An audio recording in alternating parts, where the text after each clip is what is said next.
This presentation is going to include research articles about the crowdedness of emergency departments and some possible solutions. I am a registered nurse that works in a Level 2 trauma center ED that sees more than 100,000 patients in a year. It is the second busiest ED in the state. Emergency department overcrowding is a problem that affects many aspects of care, from the waiting room to admission and even back at home. It also affects staff.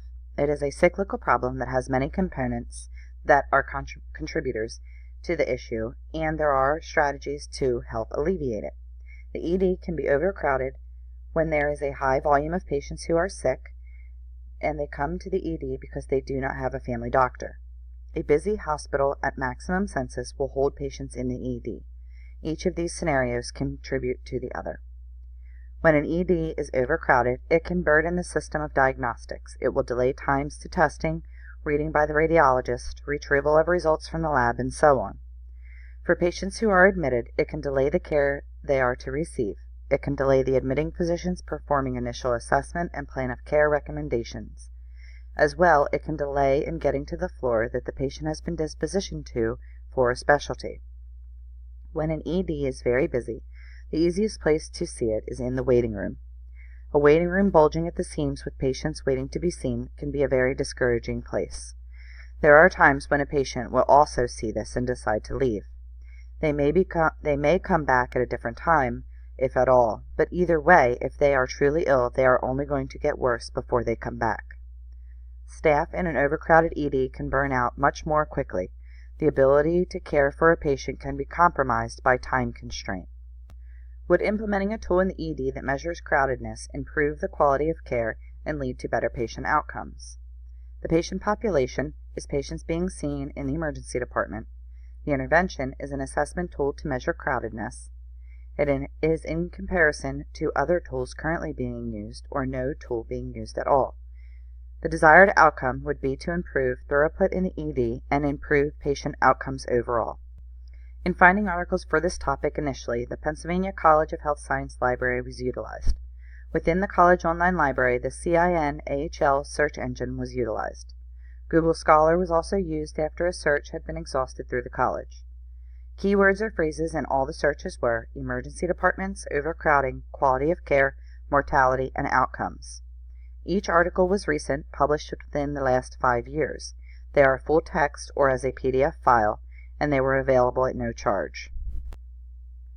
The article Effect of Emergency Department and ICU Occupancy on Admission Decisions and Outcomes for Critically Ill Patients by Matthews et al. 2018 was a retrospective cohort study. The purpose of the study was to investigate the effects of strain on the patient as affected by EDs and ICUs being at capacity, and how it affected their care and mortality rates. Matthews et al. 2018 was able to conclude that prolonged emergency department boarding times were associated with worse patient outcomes, suggesting a need for improvement throughput and targeted care for patients awaiting ICU admission.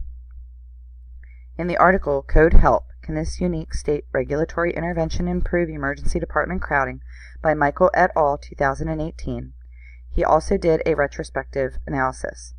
The purpose of their study was to analyze whether implementation of a tool called Code Help was being utilized correctly, and if when it was, did it have a reduction in ED boarding and length of stay. They found that when Code Help was in fact utilized correctly, it reduced the number of patients boarding in the ED by 17%. Associations of Emergency Department Length of Stay with Publicly Reported Quality of Care Measures by Chang et al.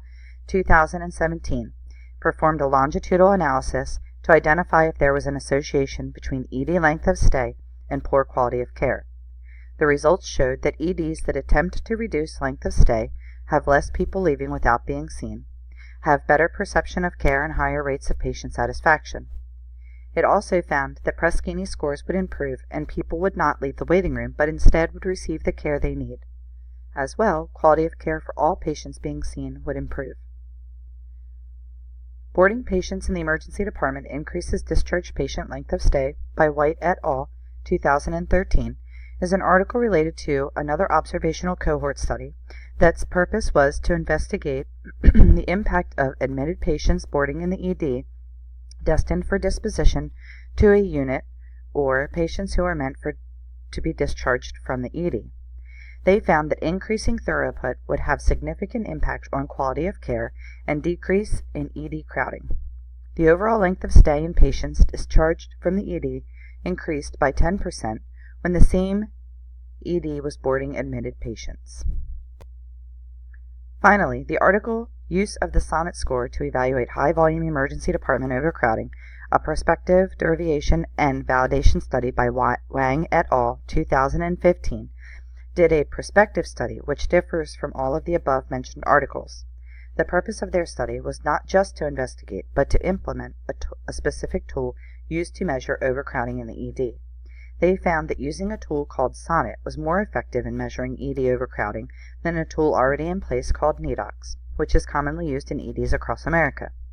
It is important to note that Wang et al. 2015 also found, like all 4 of the other studies did, that ED overcrowding status was associated with increased length of stay in the ED, the number of patients who left the waiting room before being seen, and the numbers of patients returning to the ED within 72 hours.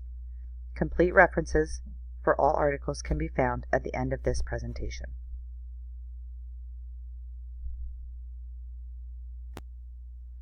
Now we come back to the PICO question that was asked at the beginning of the presentation.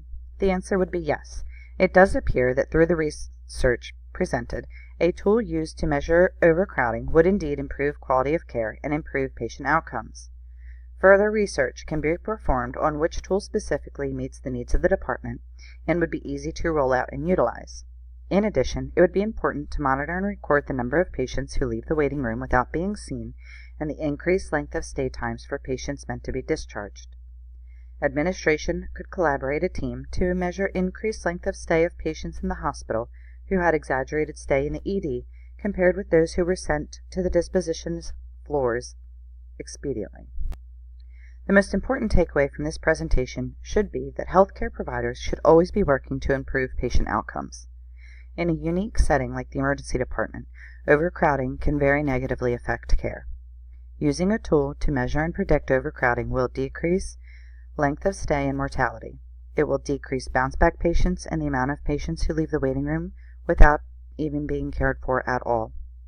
All of this is known to increase morale, decrease nurse burnout, and cyclically increase quality of care. Thank you for your time and attention to this important matter as related to emergency departments and overcrowding.